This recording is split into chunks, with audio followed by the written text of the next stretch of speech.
Talaga bang kulang sa tulog ang mga estudyante ngayon? Naging isang malaking kontribusyon ba ang mga makabagong teknolohiya sa paraan ng pagtulog ng mga estudyante?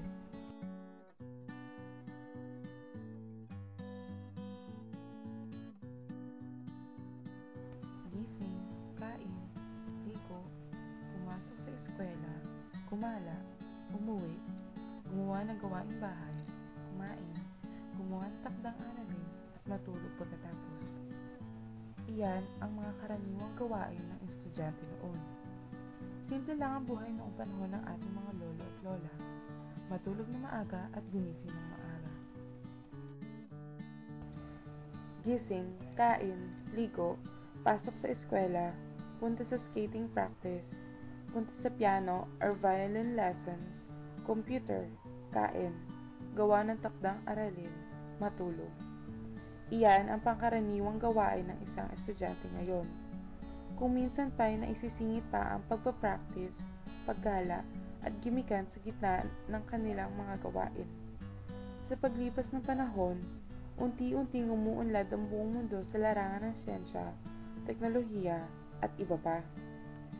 Nauso na rin ang pag-aaral ng mga klasikal at modernong instrumento pang musika.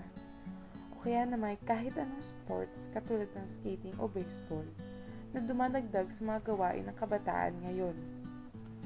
Isang kadahilanan ang makabagong teknolohiya ngayon na mas lalong nababawasan ang pagpapahinga ng mga estudyante.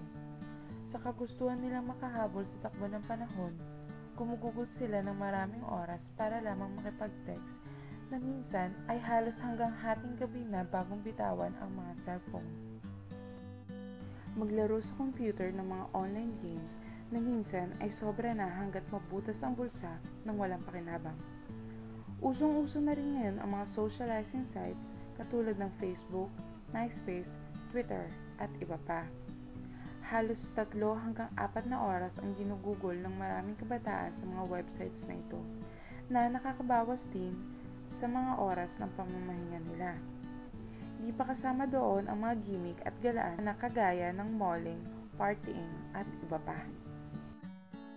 Siyempre, hindi naman lahat ng ginagawa ng kabataan ay puro paglalaro at pagsusurf lamang sa internet. Ginagawa rin nila ang kanilang tungkulin bilang estudyante. Ang kaibahan lang ng mga kabataan noon at sa kasalukuyan ay malimit gumagawa sila kung kailan kinabukasan na ang pasahan o oras de peligro na. Iilan lamang ang mga iyan sa dahilan kung bakit nagkukulang sa tulog ang karamihan sa estudyante ngayon. Ang pagpupuyat at paggugugol ng maraming oras sa mga makabagong kagamitan kagaya ng cellphone, iPhone, iPad, laptop, at iba pa na nakakababa ng antas ng produktibo sa halip na kabaligtaran ang dapat maging resulta. Ayon na rin sa mga eksperto, kinakailangan ng isang tao ng 6 hanggang 9 na oras na tulog kada gabi. Maraming masamang naidudulot ang kakulangan ng pagtulog sa ating katawan at pag-iisip. Bumababa rin ang ating immune system sa kakulangan ng pahinga.